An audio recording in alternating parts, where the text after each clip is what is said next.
What's up, you guys? Welcome to the Quad with Chris Young, where Josh can't figure out which kind of water he wants to support. I'll support whoever wants to start sending me free ones and or money. As always, I'm Chris. We got Haley the Bear. Hello. Producer Josh. A hydrated Josh is a happy Josh. And Ryan is dealing with, obviously, really, really bad storms. He's doing some news coverage, so he is out this week. But I want to start. All I can think of, I just did do you know what that's from? From stand up. Nope. How I Met Your Mother. How I Met Your Mother. Yeah. Yeah. If you know, you know. Who won the poll? Do we know? Oh, I'm going. Yeah, Okay. you got it. With 58%, I still did it faster than Ryan did. I know. With 58%, cleaning the bathroom. Man, I just don't. Number 2 is washing dishes with 19%. Putting away laundry, 17. Sweeping and vacuuming, 6. It ain't that hard to clean the bathroom, man. But unless not- you guys are going like a month without cleaning your bathroom, which is like some college level problems. Is it just not hard? that- No. No, Is but it I mean, gross? Yes. it shouldn't be. If you're you can- cleaning your bathroom on like a bi-weekly basis, I it's do it not every that week. bad. And I live by myself. But people don't do that. You're Why right. not? I don't know. know. They're All on you gotta do is spray down your shower, wipe it down, take care of the toilet and the sink. You're good. Yeah, but just It's not. I think deal. I think it's the idea of just being like, if you're like kneeling down to clean your toilet. Intermittently, it's your toilet. I know, but you're not the only one that uses it. Well, okay, to be fair, I'm the only one that uses mine. That's true. I mean, unless Porter's figured out how to use a human toilet, in which case he's a smart dog, so we he's can't. very smart. I can't rule roll it this out. I can't. One thing I will say, a lot of people forget to clean in their bathroom is their bathroom mirror. See, No, I do you that. gotta- I you do gotta that clean more your- often than Yeah, because when you're brushing your teeth, you I get, clean my bathroom mirror, but I've definitely been to many places where it's like, do you clean your mirror? Ugh, oh, gross. See, bathrooms gross. which that's why bars in Nashville don't have bathroom mirrors anymore. There's like none. Which is the smartest thing because we all It's girls really know. not. It's really not. I understand like people be idiots and like break a mirror. No, for Or- girls, Sure. they take too long in the dang bathrooms. Like, you go in, you pee, you get out. That's it. Go in, pee, get out. I don't want you to spend 30 minutes in the damn bathroom. So taking away the mirrors helps the lines in the girls' restrooms. First of all, I have never been inside a girl's restroom, but from what I've heard from everyone They're that's ever worked grosser at a than bar, guys. they're disgusting. They are more gross than guys' bathrooms. So yes. maybe that's why everybody's afraid to clean the bathroom. As someone who used to open restaurants when I'd work like the day shift and do the early morning cleaning, girls' restrooms are far worse. Far worse. Anyway, I really just kind of want to go straight to movies first. Let's do it. I'm here for it. Movies. All right, let's get this out of the way. Wick! We all love the movie, right? Yes. Yes. Okay. If you did not like this movie, you just don't like the John Wick franchise. So, I mean, there's nothing wrong with that if you don't, but it is Amazing. incredible. They did such a great job with it. Now, hit the spoiler button. Time for some spoilers. And if you're going to watch this and haven't, please skip ahead like Yes. 10 minutes at least. Yeah, because there skip will be ahead. spoilers. Skip ahead to 15 minutes, Yep. okay, into the podcast, because right now we're about 4:44 on the clock as I'm looking at it on the board. So skip ahead to 15 minutes. I will be done with the spoiler part of this by then. Holy crap, lots to unpack. I know that you said they're on for 7 movies. Mm-hmm. I know that we have seen him, quote unquote, die and come back. Mm-hmm. I don't know, man. I wonder if they're just going to do prequels and spinoffs, and that's the other movies. I wonder if this is the end of it because it's wrapped up so nicely, but they also don't show anything after he collapses on the steps. So They left it open perfectly. So the way the movie ends is John Wick, after the duel, collapses on the steps, says his wife's name, and then passes out. Cutscene. And now we are in the graveyard, and you see his wife's gravestone, and you see his gravestone, and it's... There was foreshadowing on that. And they ask, do you think he's in heaven or hell? And Winston goes, I don't know. He says, who the hell knows? Who the hell Yeah. knows? And walks away.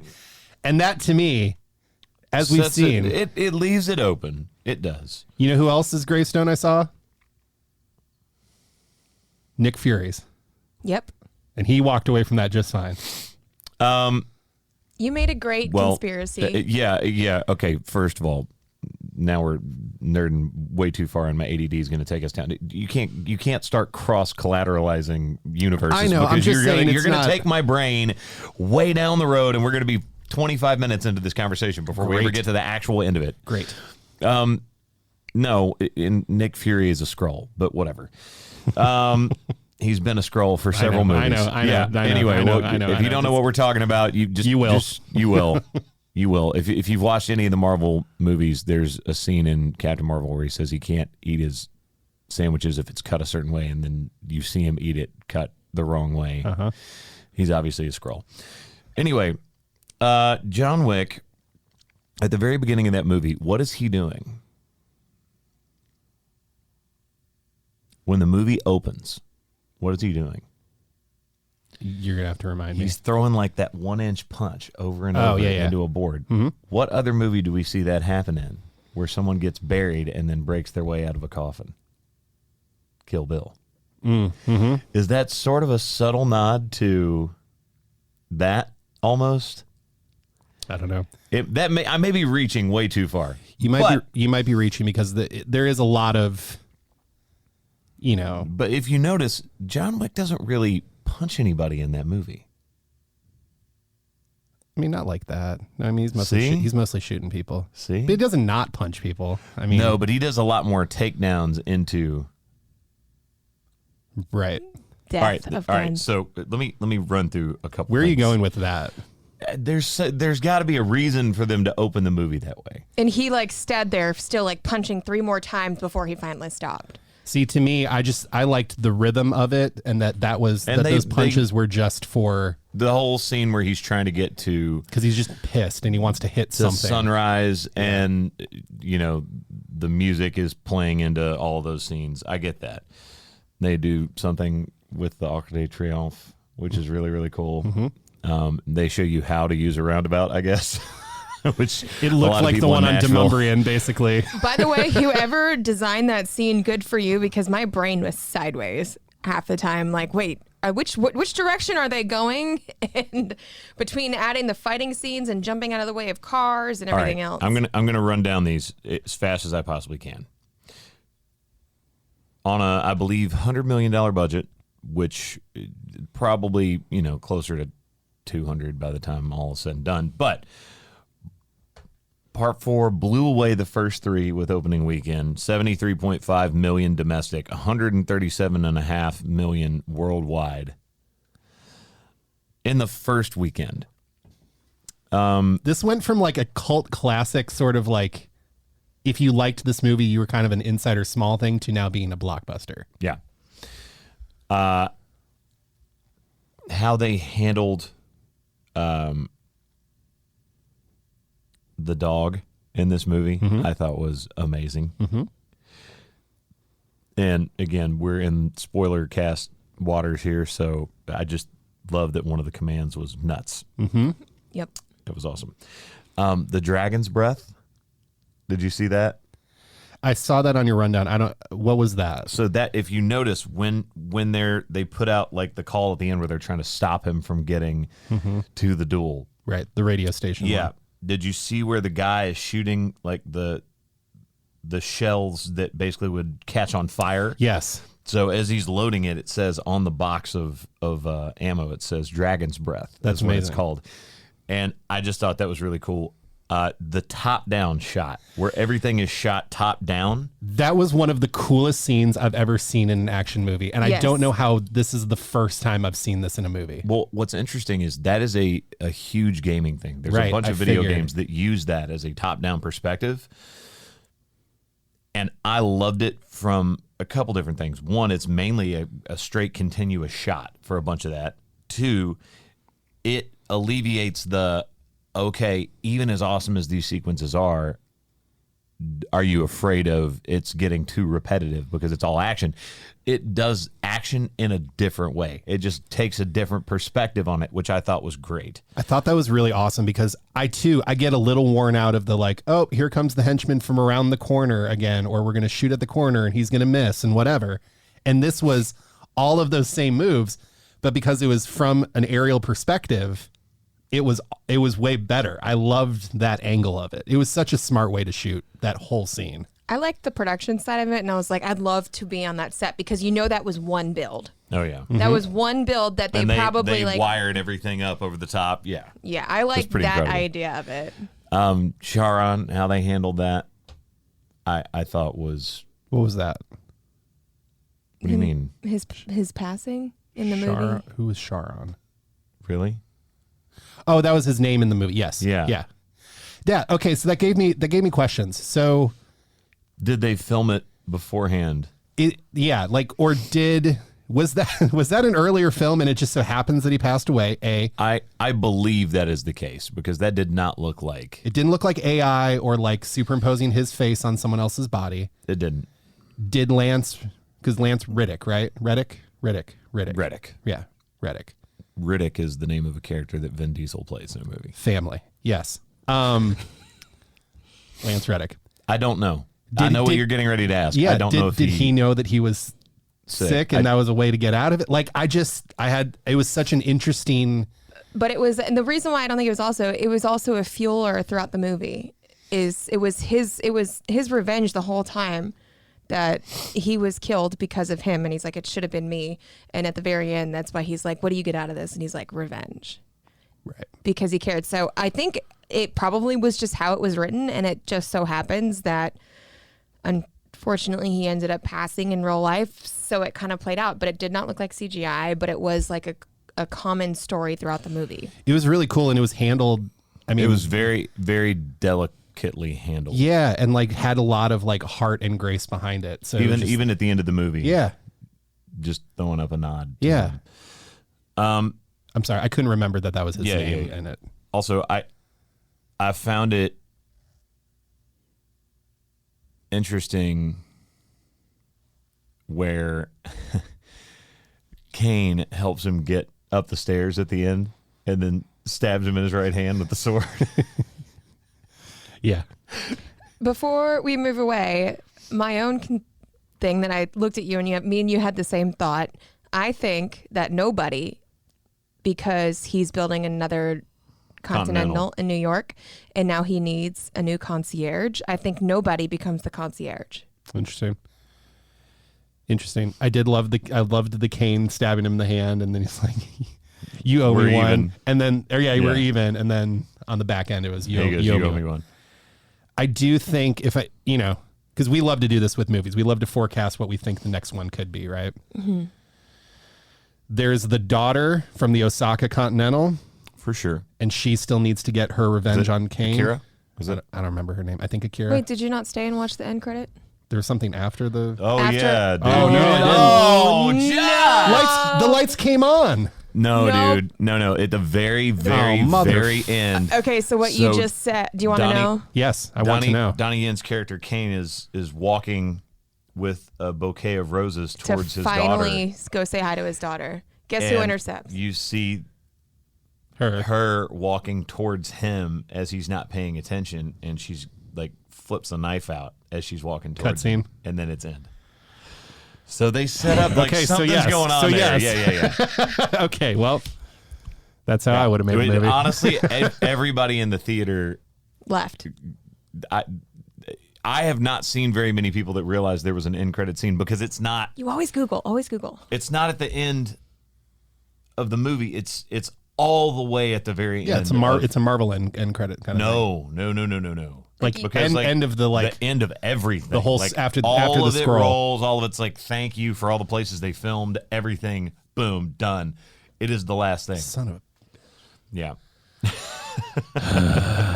All right, I thought that could be part of the John Wick 5. We're now 15 minutes, so I don't want to. Yeah.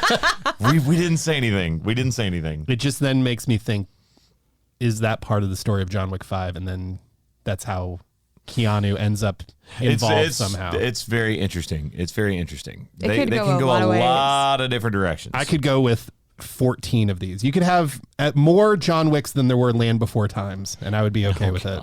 And kudos to the John Wick directors and writers, because this is one of the very few franchises where almost every single movie has been to perfection and likable and good. I would say 2 is probably the weakest of all of the 4 films that exist. It's still great. It's still great. Yeah, that's not saying anything negative about the second one. You're 4 movies in and you have not lost anybody. This isn't like Fast and Furious where you're the numbers are going up. Yes. They better than most understand the fan of these movies, and they really deliver like, oh, you'd probably like this. Yeah. Okay. So this week, do we do Shazam?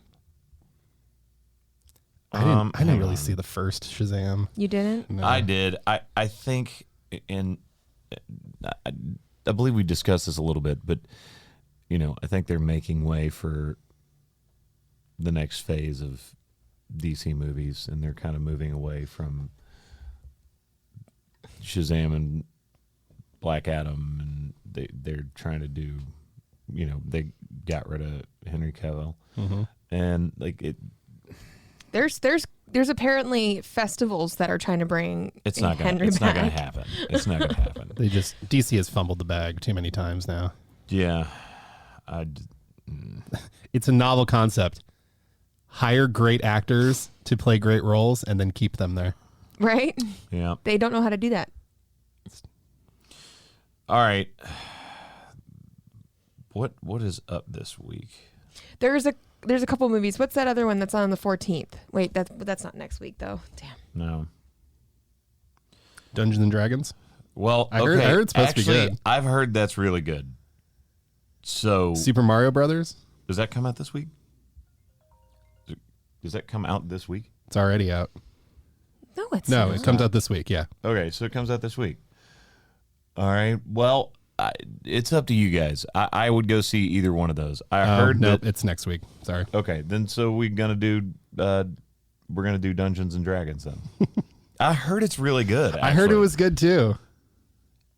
That is not something that I would have just off the top of my head been like, I have to go see this, but I heard it's getting really good reviews.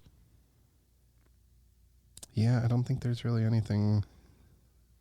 And by the way, I know normally I always have a history, if you guys have listened to the podcast on a regular basis, about reading the description of a movie and talking about its audience score and the Rotten Tomato score. They're all like 95, 96%. Like everybody universally liked this movie. Critics and people going to see it alike. So wait, we don't want to do Scream? No. I would rather see Dungeons and Dragons. You know, it's funny. Scream 6 is actually, I think, made a lot more money than Shazam 2 with like no marketing. Yeah. Yeah, I know. All of a sudden Scream was out and I was like, wait, when was this? I didn't even know they were making one. 1996. That's when it was. Yeah. Okay. So that's what we're going to see. Cool. Oh man. That's probably the best movie I've seen in a while. It might. Cocaine Bear was kind of up there. No. If you had to rank one between Knives Out, the Knives Out franchise and the John Wick franchise as like the movie for the quad. John Wick. I think so too. I would have been more Knives Out if I wasn't so disappointed with Glass Onion. I think that's fair. Yeah. Because I loved Knives Out 1. That's a top movie for me. But I mean, I might have even gone. What about Shang-Chi? Stop it. The Orient Express and Death on the Nile. Yeah. If Death on the Nile had been better, right. Hit and misses, but you know what does it? John Wick. John Wick every time. Hey, see what I did there? All right. I mean, he did jump out of a window and fall onto a car like 4 stories. It was amazing. I think he'll survive. I also love that the directors and the writers they know us, the fans, So when at the very end of the duel, he's like, "Just remember," and he just tells him to F off immediately. Well, because it's such a trope. Wait, don't. I'm not giving it away. Yeah. But that was so great. It was so great. It was just one of those moments. Immediate. Yeah, It's it a was snap. so quick, and I was like, "Yep, they get it. Yep. They get it." Yep. All right, let's go to sports. Sports. Also, if you haven't figured this out, we're kind of going in reverse. So, NBA update. Josh, The Lakers. Lakers are currently in the 9 speed spot. Speed. Godspeed. 9 spot. They were 8th. They were 11th 2 days ago. They lost to Chicago last night. And okay. They are 2.5 games back from the 4 seed in the West. Jesus. LeBron James just came back after meeting with what is apparently the LeBron James of feet doctors, according to him. But he's playing again. He looks pretty good. I don't know. All I know is the Sacramento Kings, after I think tonight, will secure a playoff spot, which will be They're in. amazing. And I don't know what's happening in the East. I think it's going to be the Bucks. Could be the Sixers. Could be the Celtics. I don't know. A lot of parity. A lot of parity in basketball lately. Isn't the Kings the one that haven't made it to the playoffs? Since 2001. Okay, that's what I thought. You've been rooting for him since the beginning. I have.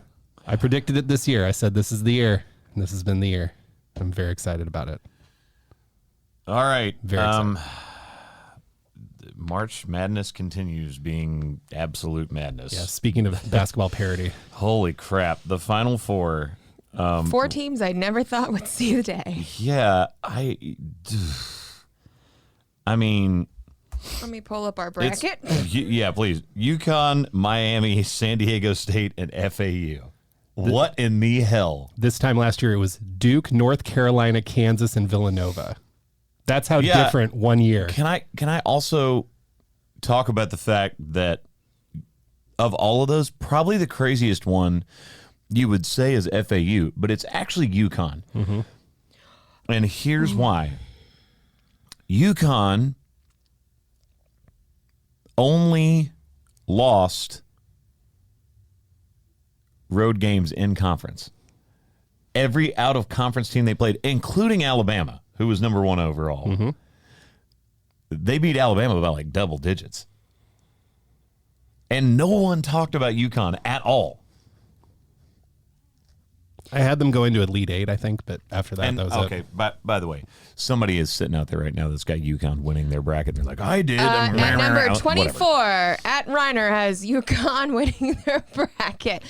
Can I please say that there's only 2 people on our first page of Okay, what standings? she's trying to say is there's only 2 people that have UConn winning. No, that have someone left. Everyone else, like the top leader has over 700 points, but they're They busted because they picked Gonzaga. Yeah. I mean, shout out to whoever picked San Diego State. That's Yeah, there's somebody in there that picked San Diego State, obviously an alumni. I mean, good on you. That's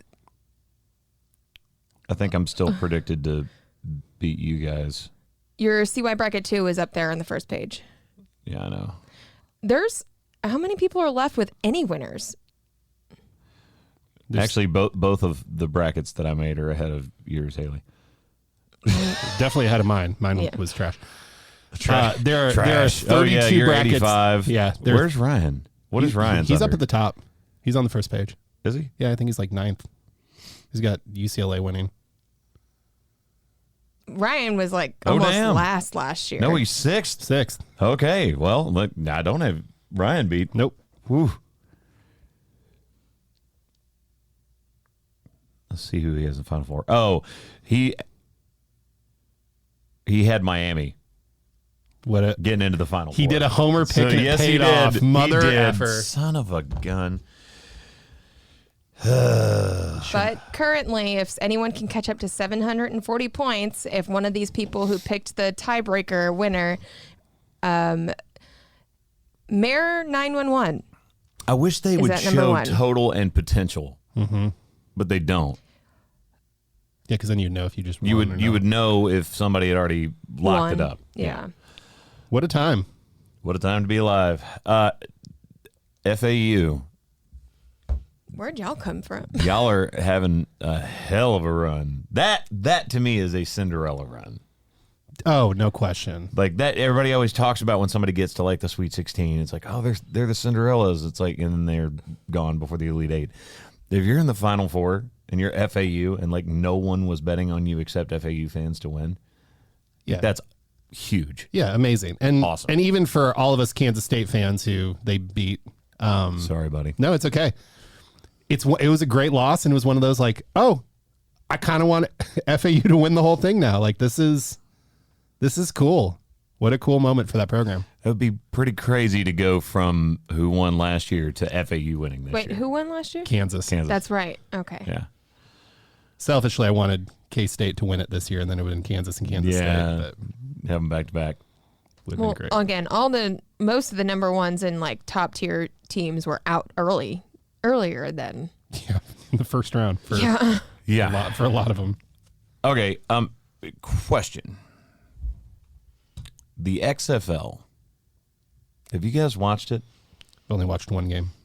What did you think? I think that there's some really smart stuff that they're doing, and I think that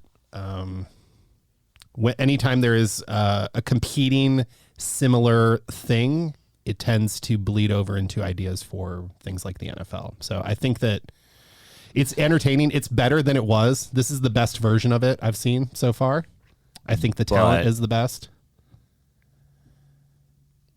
It's just not the markets, and it's not the buy-in yet. It might not ever be. It's not the NFL.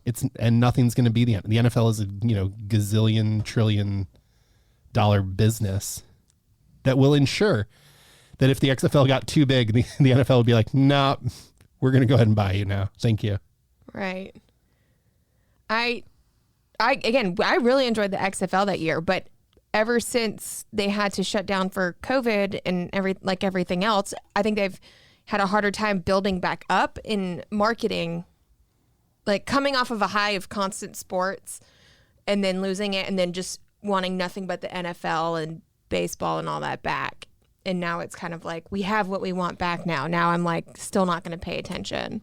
Yeah, we lost all sports, and so we wanted our core ones back Yeah. first. And now that those are fine and everything's fine, the world's back to whatever. Like now we're like, oh, it's okay. Yeah, sure. Another football thing. I like that it goes on in the off season. I like that there's I like an option. watching it. I think it'd be a lot of fun to go to an actual game and watch them basically demolish each other because no one gives a crap there. I would love for the winner of the XFL team, that team then becomes an NFL team the next season. For That one would be season. so interesting to watch. That would be an incredible buy-in, because then you'd see these teams that like maybe they were good, maybe they weren't. You don't really know until Right? It's the same thing. Like I would love to see normal human beings go up against Olympians in Well, activities so, just to see what the Dude, normal. that's basically what you're asking for is a version of like a bunch of events in real time that is sort of the seventh inning stretch with the freeze racing Absolutely. somebody, giving them a Absolutely. head start. Absolutely, but in every possible version of it. I want to Okay. see Shohei Ohtani Oh, God. strike out Mike Trout, and then I want to see me go up to bat against it. all it takes is one lucky hit, you know? I don't think I'm hitting that ball, but Again, it only takes one lucky hit. what do you think about the XFL? I don't know, man. I said I thought that this was going to be different. It's definitely the best version we've seen of it. I don't think it will dictate any rule changes for the NFL. I don't think they will adhere to any of that. I like their extra point thing where you can take it from the 15, the 20, or the 25. but the NFL's never going to do that. Maybe not. I mean, probably not. It would I don't be. think they will. I would bet money that they would not. Yeah. But it is interesting. It is compelling sportsmanship. I just really, I wanted it to be more impactful, I guess. What And I did you just want don't it? see Did you it. want it more arena where they're slamming into each other more? Like what's missing for you? I wanted it to be what it was described as, which would be a stepping stone for some players that had not gotten a shot to prove themselves and show that they had what it takes to be on a roster in the NFL. Because that's what Dwayne Johnson said in interviews Sure. when this whole thing was getting put together. And that's not what I'm hearing from any NFL executive anywhere. No, I don't think the Kansas City Chiefs will be drafting a backup quarterback from the XFL.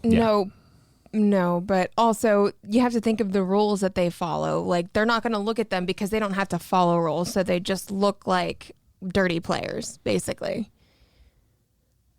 Does that make sense? Because I also know a couple people that play in the XFL, and they're like, "Yo, it's crazy." They're like, we would get into brawls with the other team in public. Like that's how it works for them because they don't have the same rules to follow. But the XFL will also cut you for no reason. Like they'll just be like, nope, you're done. Goodbye. Right. So you're following a very different rule book than what you're following. And the NFL agents looking at what they see there, they're like, no, they're too rowdy to be on our team. All right, so let's figure out how to fix it. So I think slam ball is the greatest sport ever invented. So maybe what if we added little sections of trampolines to the field to where receivers could run and then jump on it and catch a Wow. do like a DK Metcalf. That just screams ACL injuries. Yeah. But but think about how cool that would be to watch. I would be cringing the whole time. Look, slam ball, if you I think they're trying to bring it back. They keep trying to bring it back like every 6 years. Slam I ball saw- is basketball with trampolines, and it's the greatest thing I've ever seen in my I entire saw life. wrestling basketball on TV the other day. It was on ESPN. Yeah. What? Sign me up. Send me to Russia. I am ready. I'm ready. I don't know if there's anyone listening to this podcast that has any ties to whatever this wrestling basketball league is. They literally wrestle each other to score a basket. I am ready. I am built for it. I'm ready. I have the jump shot. I can run into people as hard as humanly possible without fouling out. This sounds awesome. This sounds amazing.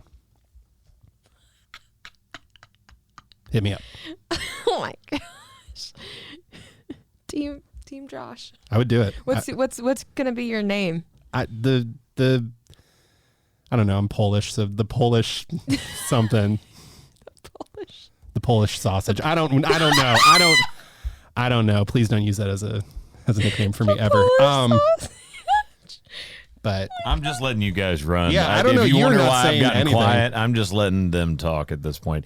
We went from why I was disappointed mildly with what is happening with the XFL to slam ball and Polish sausage. So I've checked out. I was just trying to fix it. See, I'm an idea guy.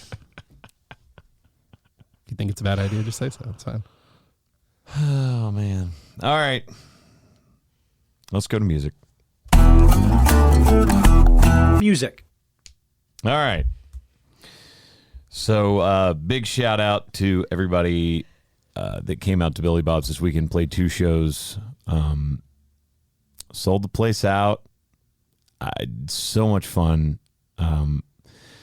Just thank you guys. Every single time I go down there, I always have a good time.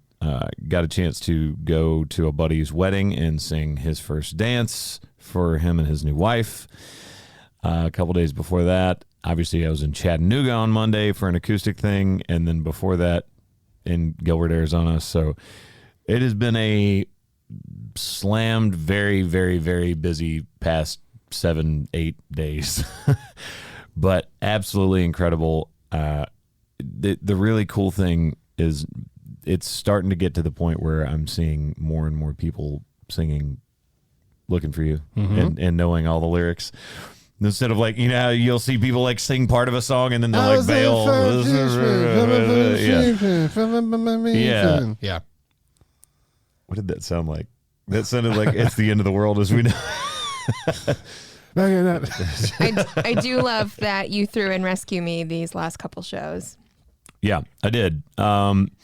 So the big thing for me was I actually learned that to play at the wedding. Mm-hmm. And basically, after I did the first dance, this wedding just turned all the way up to 11, and the DJ was having way too much fun. And I was like, I think the moment for acoustic songs has passed. Mm-hmm. So they came out Saturday, and it was a shout out to Tad and Holly. But they came out to the show on Saturday, and so I was like, I got to play Rescue Me while they're here. Yeah, for sure. So that was a lot of fun, and it's just, man, there's something about Billy Bob's. There's not many clubs that I play anymore, even though that one is obviously, not a normal club. Holds like 5,000 people, but it's not your normal thing, and obviously there's a lot of history with that location in Fort Worth and just being special for music in general, but it's always one of my favorite places to play, and y'all always show the love when I'm out there. So big shout out to the great state of Texas, and thank you guys very much again. Does it feel like a good, like, because you had your early part of your career down in Texas, like, does it feel like a good check-in? Like you just kind of keep coming back to this area and kind of going, oh yeah, we're still. I mean, I lived in Arlington, which like, again, that is Fort Worth. If you say Dallas when you're on that stage, you get in trouble. I said Texas, and I was not. So don't come after us. Arlington is in that DFW area, so to speak. Correct. But I mean, there's also like Grapevine and Plano, like that. All that stuff is like in that general vicinity. So, I don't know. There's just something I feel. I'm from Tennessee, but I do feel sort of adopted and loved a lot by everybody. It was like your second home. Yeah, for sure. And I've always felt that way, and I've been really lucky. Like even when I first started my career, like the label was super confused because a lot of people would come from Nashville and sign a record deal and go down to play in Texas, and people would just be like, nope, prove it to us. Yep. And I was very, very lucky that from the very beginning of my career, I got supported in a huge way by everybody down in Texas. So means the world to me, and I appreciate it, and I never take it for granted. So thank you guys. What'd you get into this weekend? Working on a record for a buddy of mine in Colorado. So just all right. In the thick of it. I did go see John Mayer do a solo acoustic show at Bridgestone on Friday night. And how was that? It was pretty incredible. A solo acoustic show. For someone to keep an arena in the palm of his hand by just playing. He played like a couple songs on piano, but for the most part was just playing his acoustic guitar. I don't know if I could sit through a whole show like that. You'd like to think so, but it was, he has so many songs and so many, like, everyone that there is a big fan of all the records. So when he pulls a deep cut out. Was it like Full House or Half House? Full House. Full House. Like 14K? Yeah. I think the very back part of the stage obviously wasn't, but from there out, it was full floor, Full House. Well, if the very back, I would have to see the way it was set up. Yeah. Because there's multiple different iterations for that. But I mean, I'm not surprised. It's John Mayer. But yeah. That's interesting. But I mean, it's like one of those moments. I mean, spoiler, he changes his set every night, so this isn't giving anything away. But he came out and opened with Slow Dancing in a Burning Room.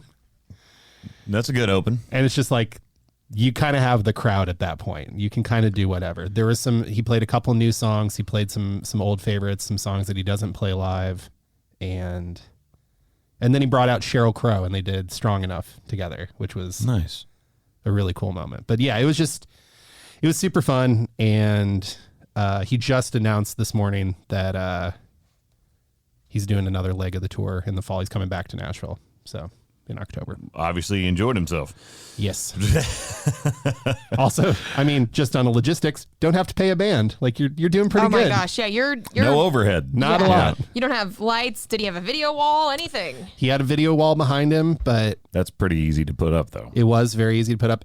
And the really cool thing is he did it in a really classy way in which like he would do some songs And then a video from like 1999 where he's doing promo for Room for Squares played. And like in that promo, he's like, yeah, you know, I'm going to keep making music. Like hopefully 20 years from now, people will still be coming to my shows, but you know, we'll see. And it's like, here we are now 24 That's years cool. later, like That's cool. watching him do this. He took requests. He like people brought signs. He's like, all right, I'll do that one. Here we go. It was cool. It was really fun. That is Garth, awesome. Garth is notorious for doing that. Yeah. It had that kind of feel to it. It was just very conversational, but Yeah. also But fun. fun. Yeah. All right. Well, let's go. What are you listening to? Are you going to go John Mayer? Oh. Kind of feel like you should. Kind of feel like I should. Give me a second. Okay. I'll give you one. Go ahead. Let's go to something else.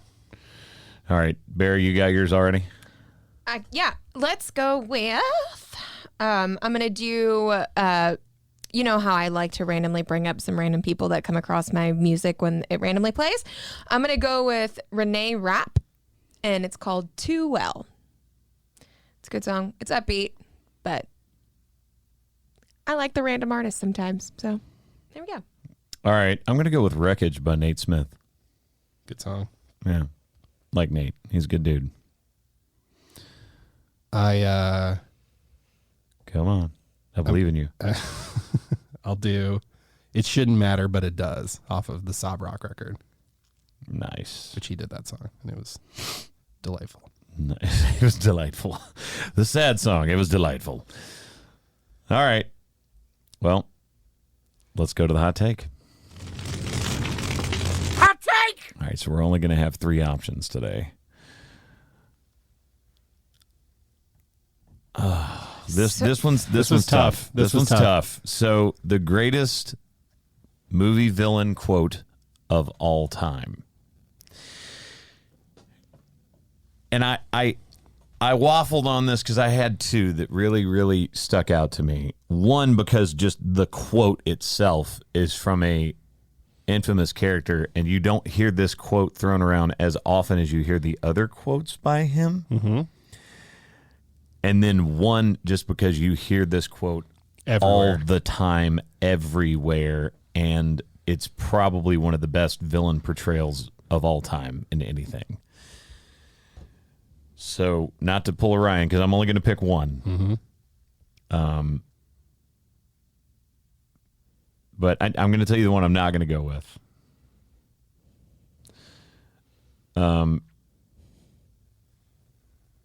So there's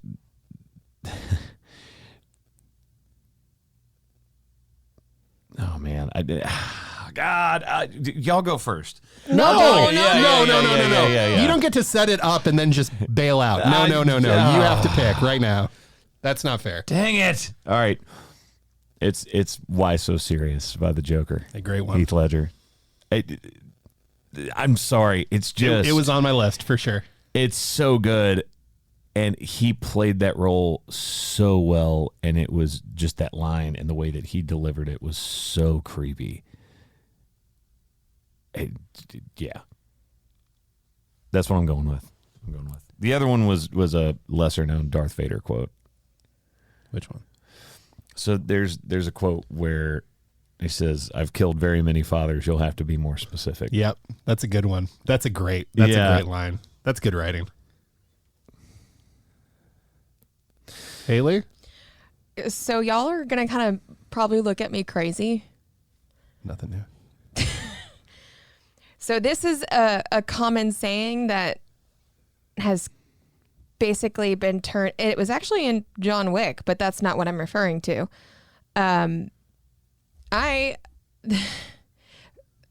Okay, it's "Long live the king," and I'm getting it from Scar pushing Mufasa off the cliff.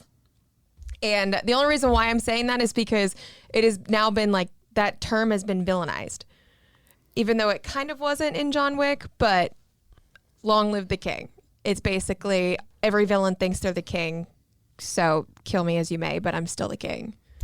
mean, that's got to be top 5 traumatizing experiences of my childhood, was watching Mufasa die. Yeah, and literally his last words. Oh, God. His last words were, "Long live the king." Yep. Pushes him off the cliff. So I will say that moment has always stuck with me for a very long time. And I'm going to go with that. Those are both really good. This was hard for me. I had to sit for a while and kind of dig through, but the thing that kept popping up is from an older movie. And it was "I'll Get You, My Pretty, and Your Little Dog Too," from The Wicked Witch of the West. Whoa. Okay. All right. Wait, what? Yes. Which line did you just say? "I'll get you, my pretty, and your little dog too." Well, I guess that's also like just another legendary line because it's a line that a lot of villains mimic to show their wickedness, I guess, for the Wicked Witch.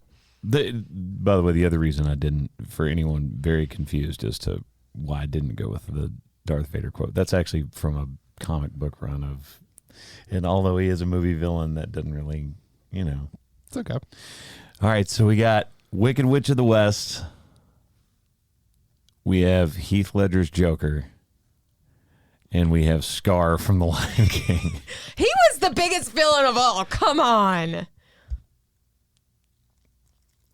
Some bad people. Yeah. How dare you? Okay. Poor Simba.